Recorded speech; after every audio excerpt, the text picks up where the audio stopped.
What's up, everybody? Thralls Metal here once again. I'm Necrotic Nick. I'm Jammin John. And we have yet another album review for you. And one that, well, we've been eager to talk about since listening to it because, man, it reminds us of so many awesome things. Yes, yes. We are going to go over the debut full-length from Shrieking Demons, the Festering Dwellers. This also comes out on the 31st of January on Trendsetting Obscurity Records. This band formed in Italy in 2021. This is their first full-length, though they did have an EP, Diabolical Regurgitations, that came out in 2021, which actually got sent to me by one of the members of this band, who actually is also a member of Besserus. They sent us a care package a while ago because they're absolutely awesome dudes. And among the other bands that these guys share members with, we have Assumption, Cancer Spreading, and just because I wanted to write these two out, because they're just silly names, Coffin Surfer and Sergeant Hamster. I'm definitely going to listen to Sergeant Hamster. How can you not? And Coffin Surfer because, I mean, how can you not listen to Sergeant Hamster? I feel like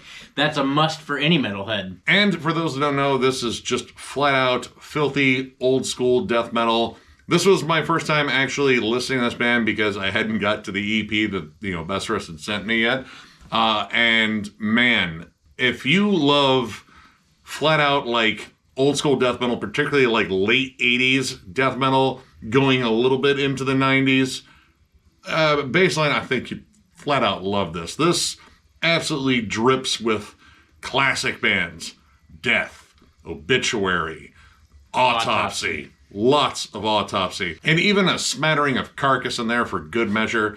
This band just latches on to, I would say, some of the best tropes of all of these bands. I had never heard these guys, but again, it was sent to us by Besserus, and I absolutely adore Besserus, so right there, it was enough for me to check this out. And yeah, everything that Nick just mentioned band-wise and stylistic approach for this band is all 100% true. Just right off the bat with the first track, Devour My Wicked Soul. Starts off with this super creepy atmosphere. It's got a door opening, and you can hear, wind and gurgling, and just immediately it's got this sinister, evil vibe to it, and you know what you're getting into. And then a haunting melody comes out, and then just doomy harmonies, and you're off to the races. This record is absolutely disgusting. Fast-paced, thrashy sections. The production on here borders on perfection. For this style, it's nice and raw sounding. Everything kind of sounds like a live performance, just with the background noise, the crowd kind of just muffled out, and just a little bit of compression, and boom, this just sounds like a very natural performance. The guitar tone in here is crispy, dirty sounding, but when it comes down to the lead tone, cuts right through the mix, and yeah, the leads on here are absolutely scorching, but yeah, it just kind of embodies a lot of these old school bands. I mean, another band that I could throw in there that kind of does all that too, and does it very similarly, is Death Breath. You have this punky, fast, very thrashy stuff, again, those really early death metal bands, or proto death metal bands, a little bit of Possessed, a little bit of Slaughter, and like we said, Autopsy, especially when they decide to slow it down. Mm-hmm. All of a sudden, things get gloomier, they get creepier, the harmonies start coming out, and it just changes the mood, but it's this constant give and take, with Autopsy, between these faster, more visceral sections, and then just flat out goopy, grimy disgustingness. And I can't tell you how many times both of us just looked at each other and just went, ugh. The riff work in here, I have to praise all of these riffs. The riffs themselves have a ton of character to them, and from song to song, there's not a single moment where it seems like it runs into each other, or you've heard this specific presentation before. Each of these riffs is unique to the song it's in, and they're all killer. All of them. There's not a single riff on this record where I wasn't dude, that is great. The descending crawls that are in Nefarious, Scorned Deities, I Am Devoted To, are just, I love those. And then they harmonize them, and not everything is harmonized all the time, but the harmonies come in at just the perfect time. Think of yourself kind of settling into a riff, and then you're like, man, I wish they would harmonize it, and then they do, and then it's perfect. This album read his mind. Yep. To be fair, there's not much going on there except for, oh my god, this riff's good, and ooh, Cheetos sound fun. And the beginning of Compromised Brain, this isolated, harmonized riff. Just, it sounds like death. Oh, yeah. It immediately sounds like death. And Zombie ritual. Yep. It's isolated and it goes for a good moment, and then it builds into this super stanky stomp groove. And then the last track, which is super catchy. I might add that all of these riffs are infectious. But the super catchy riff in Apostasy, Sodomy, and Sacrilege... Party. That song is just full of awesome catchy riffs. It's got a triplet chug gallop in the beginning, nice and thrashy, but it's the killer ascending riff grooves in that song and the absolutely nasty breakdown that do it for me. The thing about this band, and we've brought up like a ton of classic bands here, is they don't particularly ape one band. Like, maybe you could say this sounds a bit more like Autopsy or Death, but there's a lot of additional flavors in the songs that kind of make this like less of like a tribute band. Like, this is comparable to a band like Gruesome, but it also isn't, because this doesn't entirely just sound like Death. Perennial Dirge takes on like some like almost old school kind of crusty death metal, like, very much akin to like, a little bit like Stockholm death metal, like Entombed and Dismember a bit.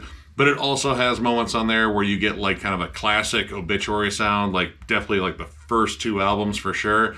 And then in the middle of it, you get a flat out Celtic Frost sort of just chug and bend, a very simple but very lethal riff. That's the thing that I really like about this album.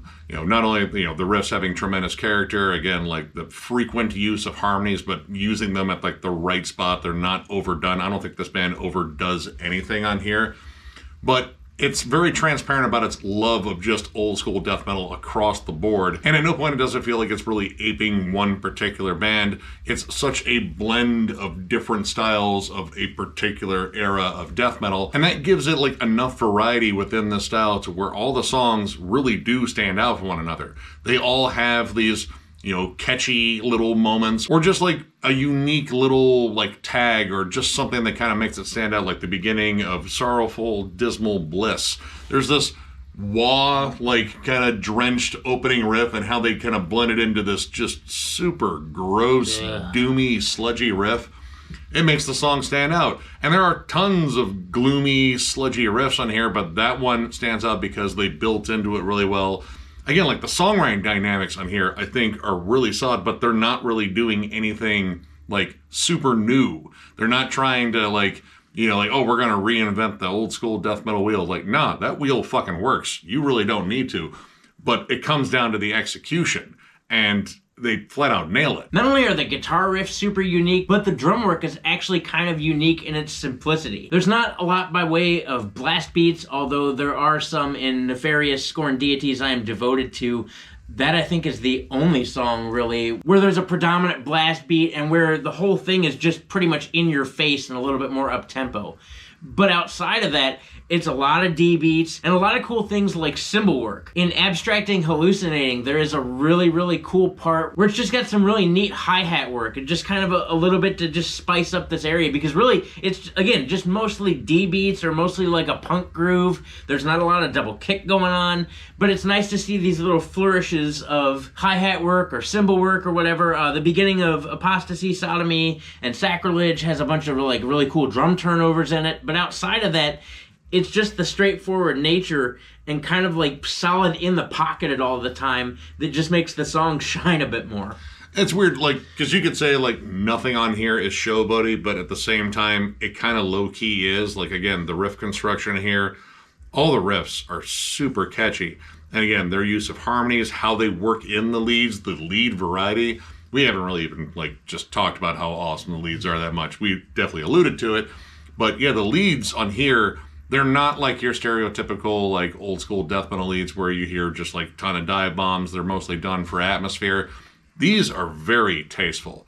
They still have their dive bombs, but there's tons of melody worked in there. And while they have like a good like technical kind of characteristic to them, they're also done with a lot of feel. A lot of the lead work on here reminds me of James Murphy. 100%. Which is always a plus because James Murphy's a fucking beast. But that also carries over the riff work too, in the sense that, again, like, this is fiercely old school, but it doesn't feel like meat and potatoes. Like, nothing in here feels like it's stripped down. They looked for ways to make these riffs stand out. And there's just enough, like, intricacy and such on here that it kind of, again, gives it a little bit more character and a little bit more of a technical flair. And with the songwriting transitions on here, too, Like, there's just a lot of cool ideas that are going on here that arguably may have happened before. But, again, they're being executed super well. And there's only one song, really, that is a straightforward, like, caveman chugger. Awakening from Secular Slumber. That's straight through and through, just caveman stomp. You got one dude in the pit just punching people, just for the fun of it. And that's pretty much the whole song. There are some more harmonies in that song, but it's kind of something that's a little bit more void of these, I don't want to call them flashy riffs as far as like the melodies and harmonies are concerned, but it's a lot more straightforward, I think, than anything on the record. I mean, you know, we got dudes from Best Riffs in here. How much character does a caveman riff really need? It just needs to ooga and booga, and that riff is probably the most ooga booga riff on there. You do get some like more melodic spots on here. There's a really interesting interlude, or like, I guess you could say like side B starter if you have the vinyl. Garden of the Headless Dead. It's a really nice acoustic piece that slowly gets more and more creepy as it goes on. And in terms of stuff that, you know, didn't land as well, because honestly, this is like a super smooth listen. Like, from track to track, it's just awesome. But I will say that there are a couple moments in here that didn't necessarily fit. Compromised Brain, which, well, we've been working with those for a while. That one has like a really, I don't know, like just odd transition. Like the way it kind of like comes in, it's got those, again, like fiercely Chuck-ish harmonies. Like it's, again, like kind of like Zombie Ritual. And it kind of leads in this riff. And then you get into this like fun off-time groove with like these really kind of like chuggy, thrashy riffs. And that part never repeats, and it kind of just goes right into the whole like thrashy D beat section, which was awesome. But I thought that kind of off-time groove was like a really cool moment in the song, and I was like, man, I would really like to hear them revisit that, or again, do what this band does well, build some harmonies on top of the riffs and kind of keep it going. But the one that really kind of threw us both off was on Awakening from Secular Slumber. That song, for the most part, is pure ooga booga. Honestly, I would say it's one of the most stripped down songs on here. They just let the power of the riff, you know, do the talking, and it's awesome. But there's a transition in the bridge where it kind of just gets really atmospheric, and you get these like droning, more dissonant tremolos, and it's good, but it feels like a part of another song. Like, it doesn't match the energy of the rest of the song. Like, you get this ooga booga sandwich, and then the middle of it is this weird, dissonant death metal sauce, or whatever you put on your dissonant burgers. I don't know. And the unfortunate part about it is it doesn't lead into anything different. Like, all of these songs are so masterfully constructed, and they all transition really well into awesome things. After that weird dissonant break, it transitions back into the riff before it. It's almost like it was unnecessary to be there. Like, don't get me wrong, it's still cool and it's unsettling, but it doesn't necessarily fit. Yeah, I mean, that song was, you know, like pretty much designed to drag knuckles to, or, you know, if you're in a mosh pit, punch people in the face. You know, the weird, dark, introspective moment on there, it's good, but it doesn't fit. Everything else on this album fits, though. Like, I can't knock any performance on here. Nope. I can hear the bass work. It's audible, and it's really awesome, too. The riffs, I mean, we've already stroked the riffs quite a bit. We should, though. They're awesome. I love the vocals, too. Oh, my God. This guy found, like, a cool sweet spot between Chuck Schuldiner, John Tardy, and Chris Ryford. It's all those. He has this dramatic flair. They sit in the best spot in the fucking mix, like it's kind of right in the middle, so they don't feel like they're buried at any point, and they don't feel like they're drowning out the guitars. So yeah, I'm done trying to find reasons not to like this, because I'm convinced they don't exist. Yeah, what do you think? I don't have any reasons not to like it either. I like every song on this record. This, for me, is yet another one of those bands where I can't wait to see what happens around the next curve. Like, just every moment of every song, I was waiting for something awesome to happen, and it did. Every time. Pretty much without fail. With the exception of the weird atmospheric break, I don't have any complaints. Like, none. Like, I couldn't find any. And that's crazy. And because of that, I'm going to give it 4.5 stars. The riffs are amazing. They have tons of character. The lead work is unique to every song it's in. The transitions are great. It is never boring. With the theatric vocals, much like we described them, it gives this record a ton of fun. And it's weird because, like, pretty much every melody and every harmony is absolutely menacing and stanky and sinister, but yet it's a ton of fun. Like, not only was I smiling, but it was like a stanky smile. I was like, man, ugh. Thought I was having a stroke. Yeah. It's just absolutely killer. And again, harkens to a sound of early old school death metal that I would never kick out of bed. As a giant Autopsy fan, I love this. As a giant Death fan, I love this. And again, things peppered in like Carcass and Obituary and Celtic Frost. This entire record is awesome. It easily is a 4.5. And I won't continue to jerk off this record anymore. I'm going to let Nick do it, so... All right. No, this album's awesome. I'm also at a 4.5. Like, this hits the nostalgic vibe, but it also is just a flat out just crushing album. Like, I'm a sucker for clever, fun riffs, and this album is all of that. Loaded. Great lead work across the board. I love the vocals, the production. And I mean, yeah, like all the bands that we've been mentioning, dude, that's like a dream bill for like a lot of death metal fans. Why not hear it all in one album? This is exactly that. The songs are flat out catchy, but they're also sinister and spooky. It's like an awesome 80s horror movie. Like, this is like a pizza and beer night, and we're just going to watch cheerleaders get, like, you know, cleaved in half by chainsaws. And this will be the soundtrack to it. I am so down for that. All the songs in here, I really dug. Hell, even the interlude track, yeah, I really can't bitch about it. It's a good mood setter for the side B of the vinyl, or, you know, if you get this on a tape for whatever reason. It's just a flat out awesome album. If you're a big fan, again, Death, Obituary, Carcass, Celtic Frost, Autopsy, tons of awesome bands. Check this album out. I strongly recommend it. So, if you enjoyed this review, give it a thumbs up. And if you are new to the channel, subscribe, because we do stuff like this all the time. We also have memberships. They're only 99 cents, and we do a live stream for members only as our only perk so far. We're actually going to get one together probably next week, I believe. I think we're doing it on a Wednesday night. I think so. But the memberships are the main way to support the channel now. We also still have our store, thrallsmetal.com, with our t-shirts and hats and such. That is linked down below in the video description. And, of course, there's this join button to join the whole Thralls member thing. We don't even really have, like, a name for you guys. I'm sorry. Thralls supporters. Very unique and original. I typed that in about a few seconds, like, that I'm at peak creativity right now. But if you would like to join, the button's down there. And as always, tons of stuff going on at Thralls of Metal. Album reviews, discography rankings. We have At the Gates coming up next, which I'm super stoked for. Tons of stuff going on all the time. We do it for you guys because we appreciate all of our subscribers and our fans. It is mind-blowing to think that we're above 20,000 subscribers and that many people tune in and watch us do what we do, because I know us and I don't get it. Just thank you. That's all I'm going to say. Thank you. Nick, thank him. I'm going to say the same thing.